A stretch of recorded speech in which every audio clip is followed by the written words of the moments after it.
I would like to pay my respects to the Indigenous peoples of the lands we're now meeting on. And for me, it's the Ngambri and the Ngunnawal people. So I pay my respects to the custodians of the original owners of this land. So ANU has amazing talent. For me, as the director of a school, often I see what might be considered almost the endpoint of where that talent can go.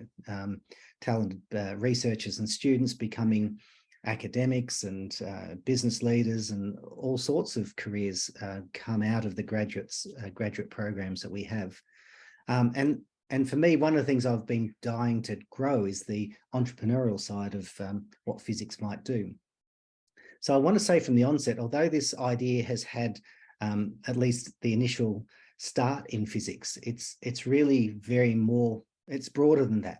What I'm proposing in this program is really everything from social enterprises, public art, widgets, gadgets, apps, anything that sparks your imagination and you think you might be able to convince others to be sparked by is what I'm trying to see here.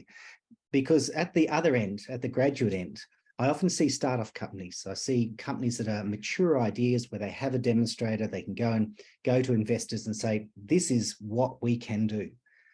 But what I'm hoping to do in this Kinetic program is really start the initial seeds of really with undergraduates, with alumni who've long since left the university, who've always had a nagging idea, but never that vehicle to see it come to fruition.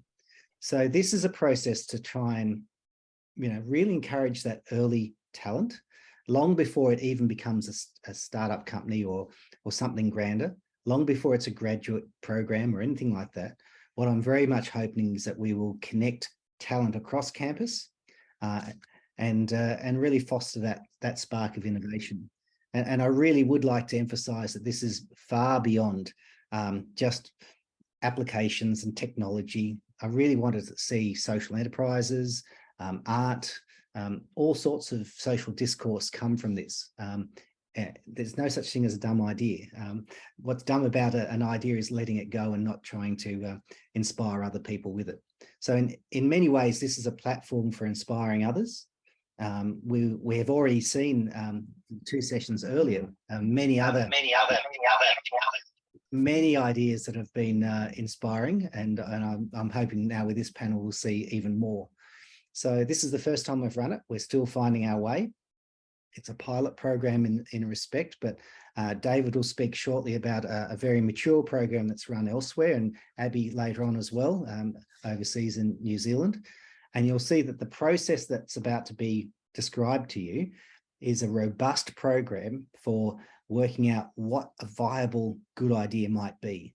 And it's better than using a selected panel or a grants program or something like that. It's a much more robust, well-rounded way of sourcing the wisdom amongst a broader crowd.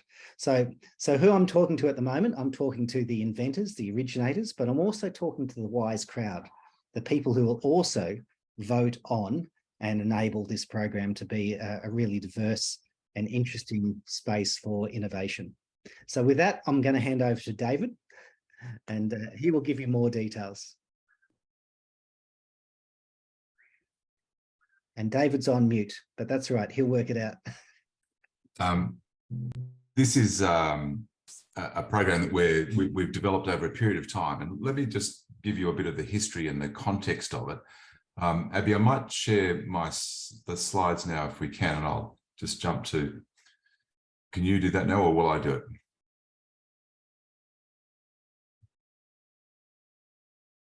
And just jump ahead to the first slide. So this is an image from about the 1930s of the Warner Studios in Hollywood. And if you want to know why I'm showing you an image of the Warner Studios in Hollywood, the reason is there's 2 things we're going to borrow in this program from Hollywood. And they represent, if you like, the best kind of thinking and the best processes that have evolved in the Hollywood context, which is a very competitive context. The first thing we're going to share with you, and we'll, hopefully, bring you to a level of expertise in, is the pitch. And the thing about Hollywood is that in Hollywood, the pitch is everything. You live or die. In fact, you eat or don't eat by the strength, by the ability you have to pitch your ideas in a highly competitive context. So that's the first thing. And later in this program, we're going to introduce you to the techniques, if you like, the hidden arts of pitching that have evolved in Hollywood, and we're going to share those with you. And what we think they represent is a really powerful set of tools for helping you take your ideas to the world, to bring people into what you want to do, to attract investors, but also to attract backers, people who might join your team, supporters. So, the pitch is one thing we're going to borrow from Hollywood. And the second thing we're going to borrow is their process for homing in on the best ideas and the best teams. And let me give you a sense of the scale of that problem. Abby, if we can go to the next slide. In Hollywood, there's a fierce jostling competition for attention. And to give you a sense of the scale of that number on the left, 80,000, is the number of new screenplays registered every year by the Writers Guild of America. So that's new somebody's written, someone's gone to all the trouble of writing a screenplay, and they've registered it with the Writers Guild, and they're hoping that can be turned into a movie. So 80,000 it's a sample, because there are actually many more scripts than that. You don't have to register them with the Writers Guild. It's a voluntary system. So beyond that, there are all the screenplays written all around the world that might potentially become a Hollywood movie. And Hollywood somehow has to sift all those possible screenplays, and indeed all the permutations and combinations of director, writer, actor, and so on, around each of those screenplays, has to sift all of those down to about 800, which is the number of movies it will typically make in any given year. So 80,000 down to 100. So, basically they're looking for the 1 in 100 idea that's worth developing as a movie. How do they do that? That's the thing. In the old days, before, in the early days of Hollywood, the way it all worked was all very top down. There were a handful of decision makers in Los Angeles and in New York, and they chose all the movies that got made, and all of the stars and directors and producers and so on who worked on those movies were all employees of the studio. So people were told what to do. It was a simple system. All of that broke down, and what emerged was a system that looks like, Abby, if you can switch to the next slide, that looks like this. And let me just step you quickly through this. The thing that has evolved in Hollywood is that anyone can have an idea, and there is no barrier to anyone trying to get that idea made as a movie. There's absolutely zero barrier, but you have to jump all these hurdles. So it's like there's a sequence of hurdles that you have to jump, and the hurdle is you persuading people to join your team. And each of those people has to be persuaded, by their own lights. They're not employees of yours. They're not people you can direct. You often don't have any money, even in the early stages of a movie's development. So you've got to persuade people to join your team. And as they do so, sorry, just someone trying to come into the room. As they do so, they're essentially reputationally backing your project, because of course, when you persuade a producer to come and join your project, that's a bragging thing. You can say, this producer has joined my project. That producer's name is now on the project. Their credibility, their reputation is at stake. So producers are pretty careful about, which projects they join. A typical producer will have 5 or 6 projects that they're developing. They really don't have resources to do much more than that. And what they're thinking about is, can I make this project happen? And if it does happen, will it be a successful movie? They're the two big issues. The next person you have to persuade typically will be a director, and the director is the creative driver of the project. They're, very precious about what they commit to, because they don't get a lot of shots. They don't get a lot of choices and a lot of opportunities necessarily in the business. And indeed, someone did a study in Australia which showed that most film directors only ever get to make one movie. In other words, the system kind of lets them have their first shot, but after that is very unforgiving for failure. So there's this process of you adding these people one by one, and they're very cautious, they're very careful, they're evaluating your proposition. The next person we go to is an actor. Actors are even more precious than directors because their whole livelihood, their whole, claim to fame rests on the strength of the movies that they get to participate in as actors. And the wrong choice can, set them back a long way. The right choice can launch them into stardom. So, and I'm not going to go all the way through this, but my point of here, the thing I want you to notice is that this is a sequence of people reputationally endorsing the project. And when you get enough of these people, 6 or 7 or 8 or 10 or 12 of these people reputationally endorsing the project, what you've got is in essence a wise crowd. And this is the thing we're going to try and capture in the Kinetic program. Maybe if we can go to the next slide. So just to give you a sense of the power of this process, just what is going on, this reputational endorsing of a movie as it progresses. And by the way, just Abby, if we can just go back for a sec. Sorry.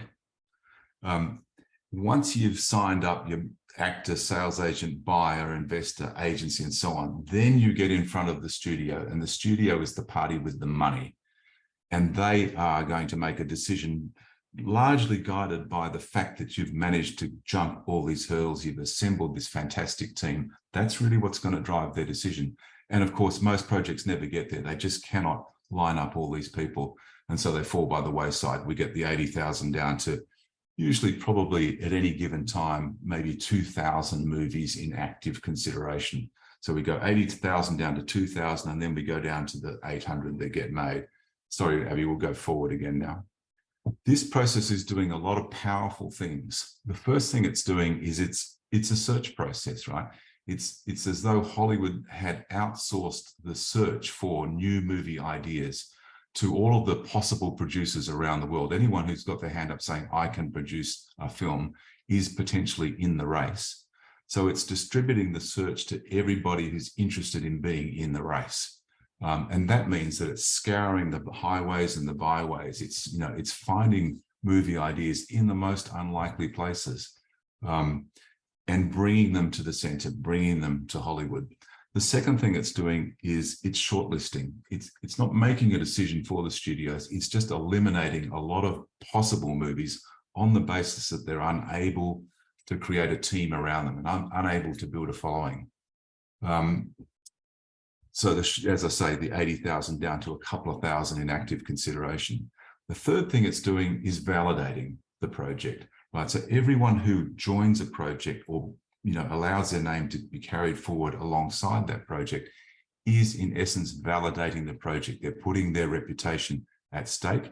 They're saying, I vouch for this project. And that's powerful, especially when you add all of those independent reputational endorsements. When you add them together, they come up to something quite powerful. The fourth thing it's doing, and this is interesting, it's actually a valuation process, because the team, the creative team, as they assemble, and the money people, as they join it, will together arrive at a consensus view of what the budget for the project should be. And bear in mind here that a film can be made, you could take a screenplay, the same screenplay, and make it for $1 million, or make it for $10 million, or make it for $100 million, different production values, different crew, different team, different actors, but the same screenplay. So which is the right valuation? Which is the right number? The team, as they come together, will arrive at a consensus view, the number. They'll say this film should be made for $27 million. And implicit in that budget is a valuation of its eventual cash flows, its eventual revenues. And last but not least, there's a prediction element here, because in the valuation, in essence, people are making a prediction about performance. And this is actually where I got into this whole thing, because I did some research with an economist at Caltech called Charlie Plott, and we did an exercise called Box Office Prophecy. We were trying to see whether people could actually make useful predictions about the box office performance of a movie before it was released. Can you anticipate how well a film will do? There's a big school of thought in Hollywood that wants to believe that you can't, that it's a kind of a magic thing, and that, people in suits and accountants should stay away because it's just something that's, impossible to understand or predict. What we showed in our experiment, Charlie and I, was that indeed groups of people, small groups of people, could make useful predictions. They could make predictions which you could invest on the basis of and make money. So if you'd acted on the predictions, acted on the collective predictions of the, as I would say, wise crowd of participants, you would be able to execute viable investment strategies on the basis of their predictions. That's the thing. So yes, predictions can be made and they're viable. Abby, what's the next slide there?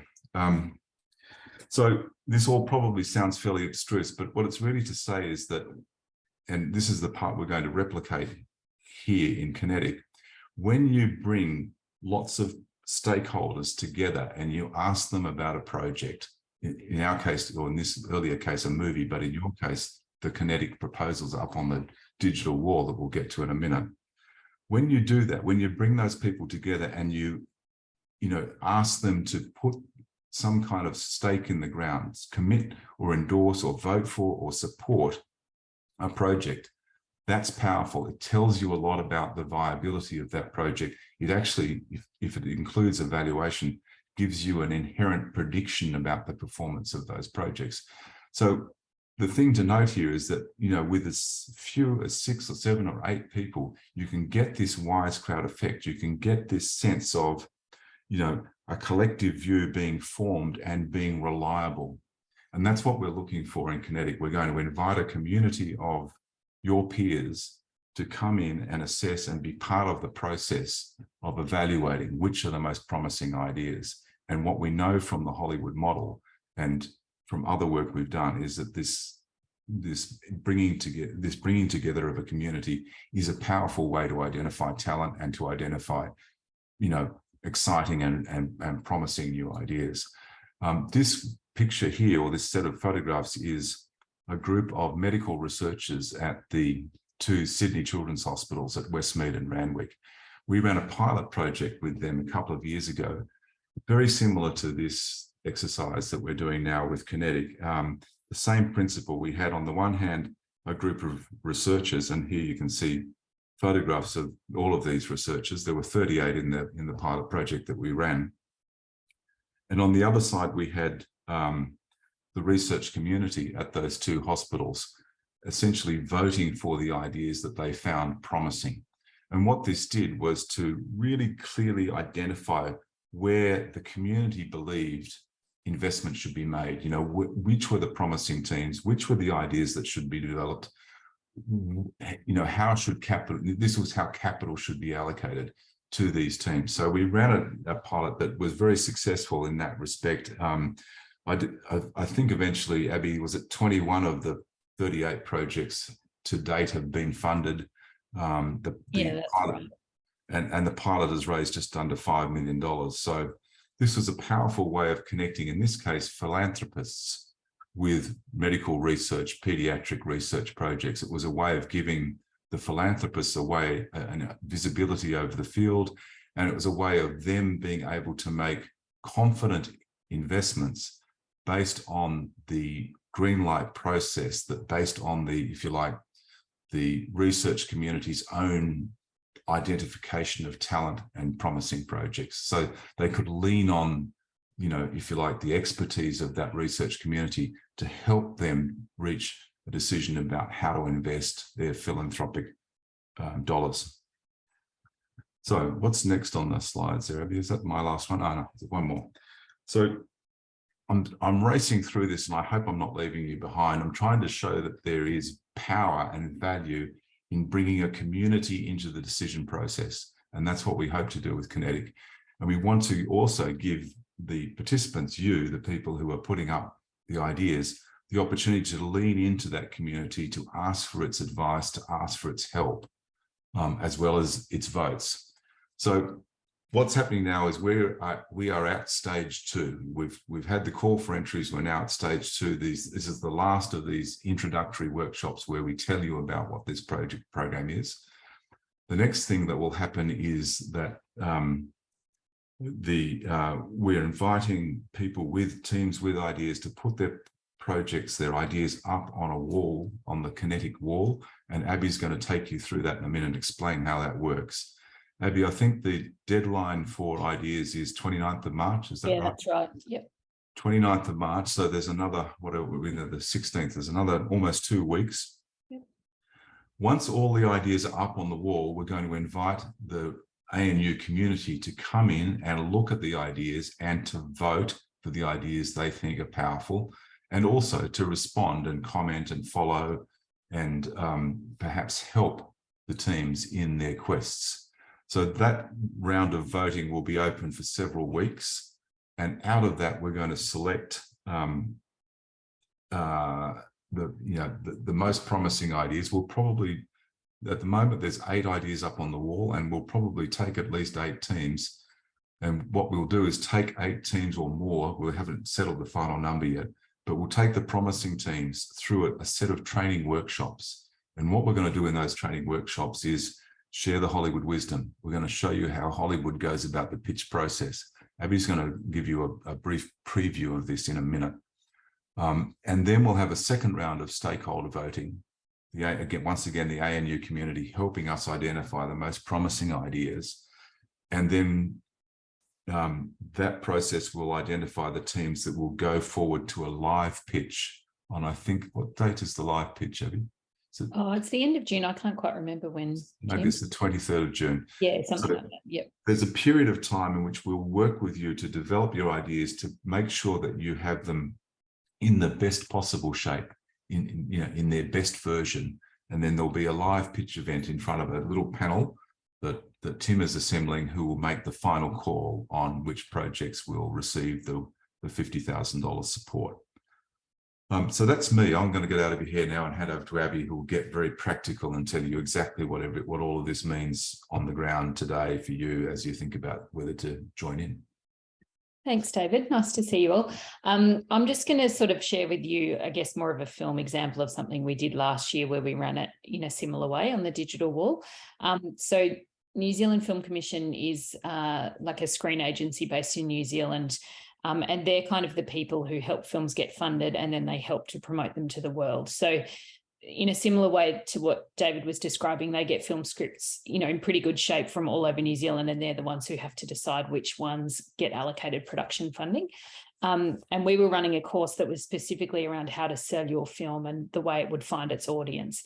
And so whilst film probably feels a long way away from, particularly those of you with scientific pursuits, what we've seen is that they're actually quite similar. So in each case, you're building something new each time and something untested. They're pretty expensive, they're pretty imaginative, and you're basically always going to need a fairly big team to pull something off, and it's a big field with limited resources. So hopefully you can sort of hear that there are quite a few parallels.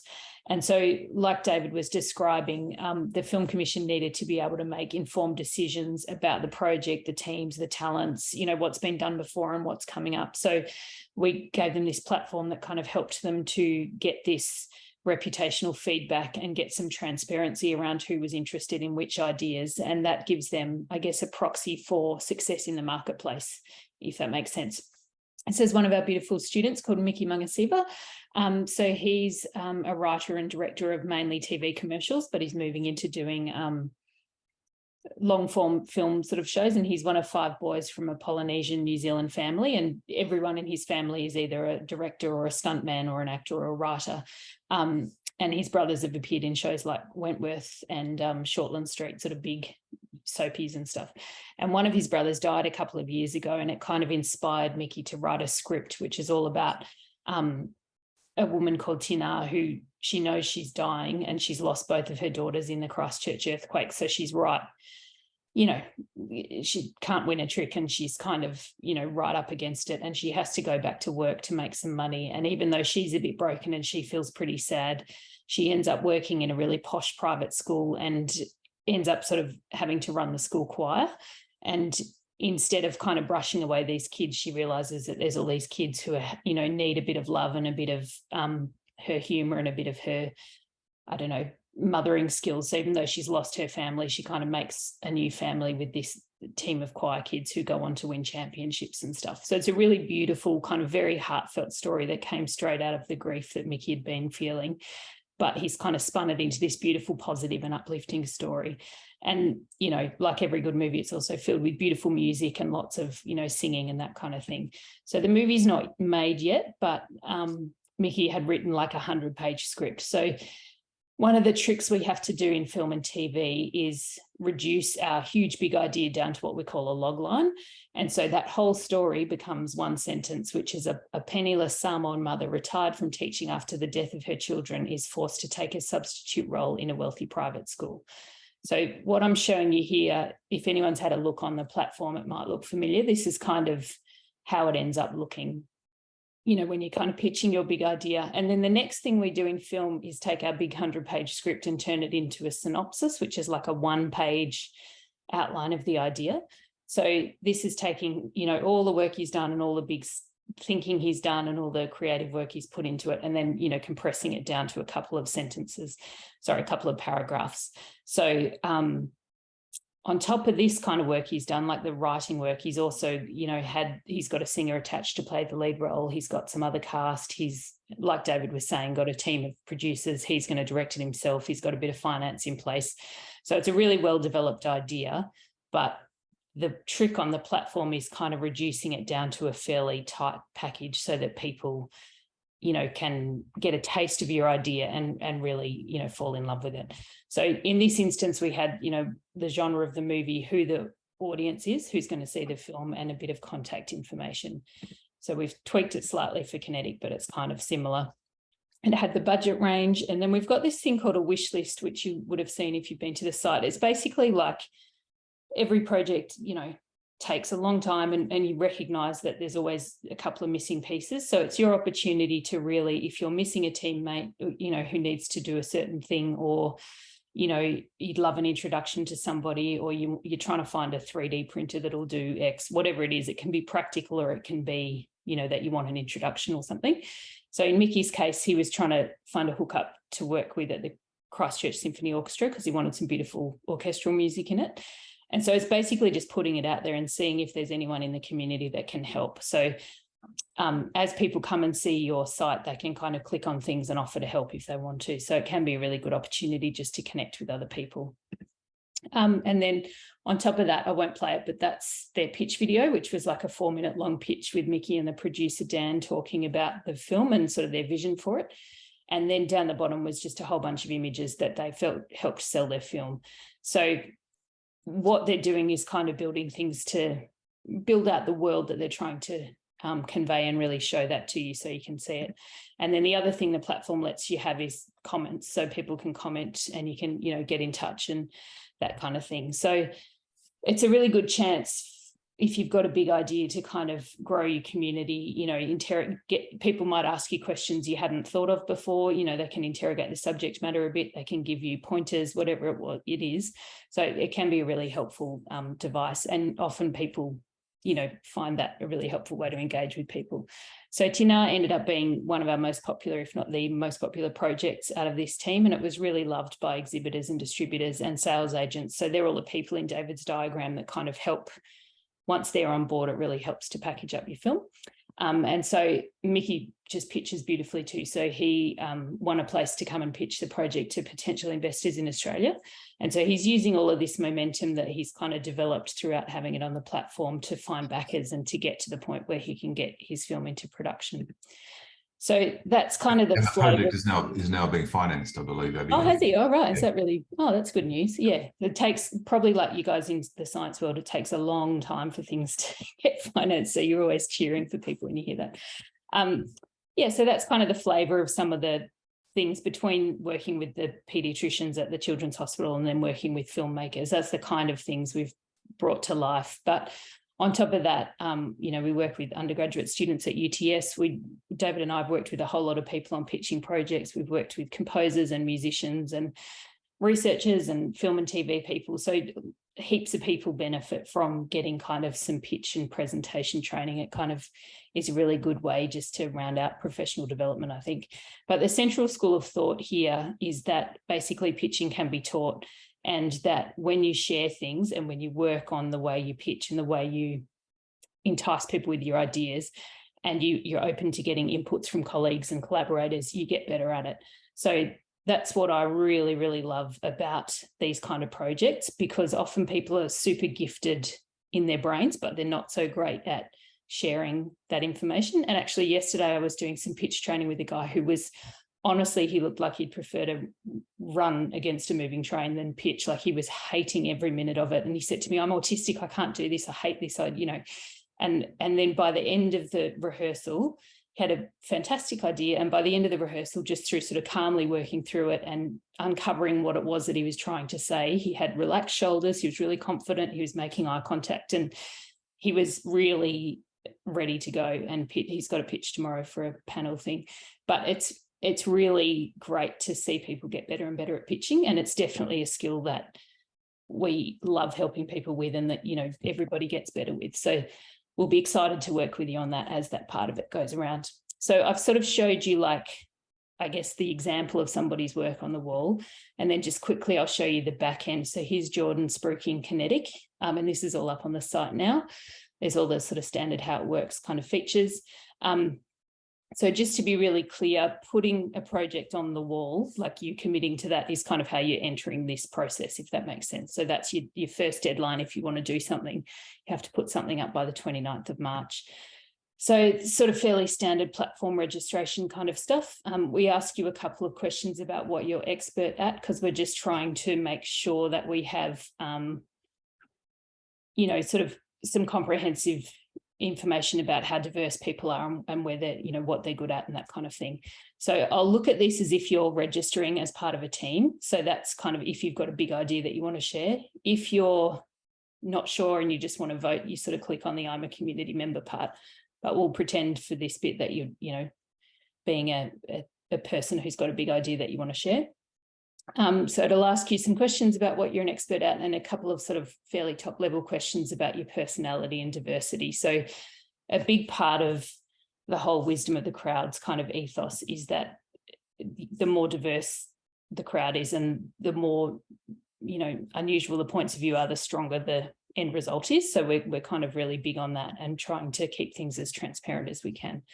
And then this is kind of, once you've done that, you just go back and sort of log in for the next times. And then there's a standard, I forgot my password if you did that. There's an account section. So you can do your first name, last name, and a professional bio that's sort of, 200 or 300 words, and where you live. The things with asterisks you have to do, or it won't let you through. The other things you can kind of, go back and change and fix up later if you want to have a think about it for a bit. So that's sort of how that works. And then basically, I just made this up, but if it's the first time on your platform, you basically click on create a new project, and that takes you to the project template. If you're joining an existing one, that would be like if your teammates done something and you're trying to join their team, and then they have to give you a little permission to get you on there. But basically, if we're creating a new project, so we're looking at the back end of, like I showed you Mickey's example, and again, everything with an asterisk you have to put. So your project name, who your target market is, so who's going to use it, and your contact email. And then this is the one sentence kind of idea. So you've got to sum up your idea in a really short amount of time, a sentence. And then a project synopsis should be no more than a page, because you don't want to go on and on and on and on, or people will kind of just tune out. So it's often harder than it seems to kind of write concisely. And then if you know it, put a budget range for your project, or some kind of an idea of how much the budget you think is going to be to achieve your project, and a cover photo that kind of gives you an idea about, what it is that your idea is. You can add any other photos or videos if you've got them, or, if there's a great video that's very similar to what you want to use, you can use all of those sort of reference things. There's sort of, or you can put in all your social media if you want. I've said that in the other sessions, don't we're not trying to catch you out, and you don't have to put in anything more than you're comfortable with. So if your Facebook is full of photos of you drinking at the uni bar, you don't need to put that in. But if your LinkedIn or your Facebook, shows heaps of stuff about, the professional work and the university work you're doing, then by all means put it in. So it's only put things in that will, enhance your idea. Does that make sense? So it's not, don't use it if you don't want to use it, basically, but it can be a good opportunity. And then you can upload any other documents, such as things like, research papers or finance plans or anything. It's up to you what you upload, and Tim will go into a bit of detail about the legal side, but my advice would be kind of err on the side of less is more, at least at this stage. So you don't have to, you'd imagine that when people come and look at these projects, they're not going to spend hours and hours and hours poring over it. They're just going to want a sense of your idea and kind of see what ideas resonate with them. So you don't need to put hugely dense information, if that makes sense. And then once you're happy with everything, you can go back and edit anything at any time. Then you just press create project. And my other advice is I would sort of have this already on a Google Docs or a Word doc, sort of ready to go, rather than typing live into it, just in case you want to change things around or anything like that. So that's kind of to start a brand new project. And then, like I said before, if you want to join an existing project that's part of your team, you can click on request to join, and then your teammates can let you in. Just another note on that, there's no hierarchy within, if there's 4 of you in a team, all of you can change things all the time. There's no sort of admin hierarchy. So just be clear within the team if anyone's going to change any of the written stuff, who's doing what, so you don't overwrite each other. Does that make sense? But yeah, so that's kind of where we are in terms of the mechanics of getting on the site. It's relatively straightforward. And then just a couple of sort of final things on, I guess, our tips and tricks of kind of what to do and what not to do. Like Tim said, not everybody's from a physics or, scientific point of view, but we'd expect that quite a few of you are, and other people will be from, different fields. But regardless, I'm sure you all know this because you're all at, uni or connected to a uni in some way. This is kind of different from writing, a really technical paper or an assignment. So don't load up what you're doing with sort of deeply conceptual or scientific language or really arts jargony language that might baffle a lay reader who's not from your field, if that makes sense.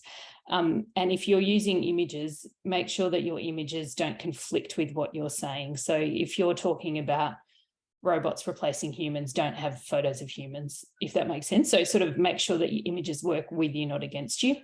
And whilst we're up for aspirational, and that's the whole genesis of the project, don't be implausible. So if you think you're going to win $50,000 and send a rocket to the moon, that's probably unlikely. But give us, what the first version of that might be that you're making some amazing widget that's going to end up one day on the side of a rocket ship. Does that make sense? So make us feel like it's going to happen. And less is more. So be evocative and inspiring rather than super technical. Use clear language and be really clear about who your idea is for. So I'm a film and TV producer on top of this kind of work, and what we always get drilled about by anyone you ever pitch to, whether it's a film or a TV show or a web series or anything in between, you've got to be very, very clear about who your idea is for, because ideas aren't for every single person. They're for, specific segments. So it might be, uni students living in Canberra, or it might be, men under 25 who have a particular health condition, whatever it is, but try and be as specific as you can. And throughout this process, this is kind of all about strengthening your idea and getting things better and better, and being open to collaboration and open to learning. So whatever you put on the platform is a great start, but it'll be kind of iterative. So it'll probably change, and you'll probably want to rewrite things as we go through the process. And your idea, just like all good ideas, they'll probably get strengthened and refined by this project. So be sort of open for that as well, and give yourself a bit of time. We've sort of got nearly 2 weeks to put it up on the platform, but give yourself a bit of time to practice and think about it, because things like a log line, writing one line about what your big idea is, can be deceptively difficult to do. You think it's one sentence, but you know, it does take a bit of work. So give yourself a bit of time before you put anything up as well. And then these are just kind of digging a bit deeper into this. So with a new idea, when you're bringing something new into the world, like David was saying with a movie idea, you tend to not have very much money, and you don't have the awareness, like the luxury of being able to do things like, you know, brand awareness or, you know, deep research into how customers think or anything like that. You've kind of just got to ignite somebody and really light a spark under them with the strength of your idea. So we always think of this as kind of the story of your idea. So you're the people generating the idea. You've probably been, you know, subconsciously and consciously trying to work out how to solve this problem, and you're really deep into it, and you know, you're living and breathing it. But in order to be appealing to other people who won't be as close to it as you are, you've got to kind of take a higher level look at the project and really think about why you're doing it, and not just why you're doing it, but why other people will care. Does that make sense? So what's it going to mean out in the world to other people, not just you in your own head? So you've got to sort of think quite deeply about why should people care. And once you do that, it kind of helps nail the rest of your story. And then the what. So you might have, you know, a really huge problem that you think will sweep across Australia and make a massive difference, or you might have an acute problem that just, you know, solves one key thing for, you know, a small group of people. So it doesn't really matter whether your problem's large or small, but try and spend some time to articulate the problem you're solving or the need or the opportunity you're addressing. And again, it'll probably feel obvious to you, and it'll probably feel stupid to say it out loud or say it on the page, but often it's not that obvious to other people. So you might have that light bulb thing where people go, oh, I've never thought of that, but they really haven't ever thought of that. So you have to, your job is to spell it out clearly.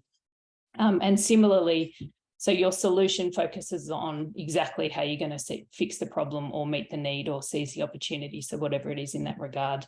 And then what's helpful, obviously, you know, this program isn't about building demonstrators, it's about the ideas before that. So we're not expecting you to have a finished product, and that's not part of it, but you could try and illustrate, you know, your finished product by telling something like a customer story. So explain how their life is better or their problem is solved because you've brought X into the world, whether that's an app or a widget or a beautiful piece of public art.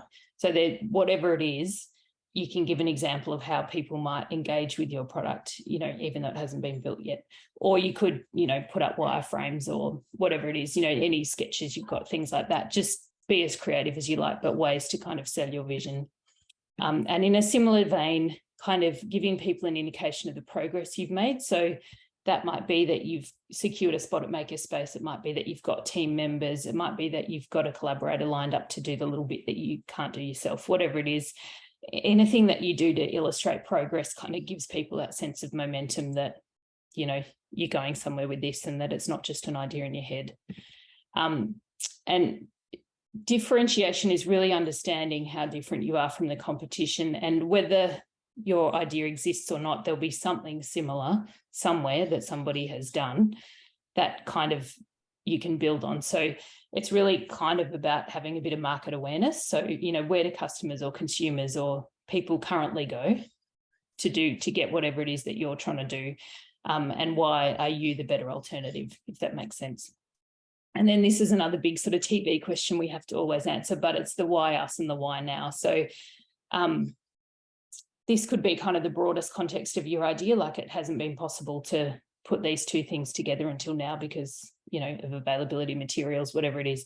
But convince us that this idea is the perfect idea for right now, because you've got to kind of bring new things into the world. It's got to feel urgent, like people have to do it now or the opportunity is going to pass them by. Does that make sense? So you need a bit of a sales pitch around that.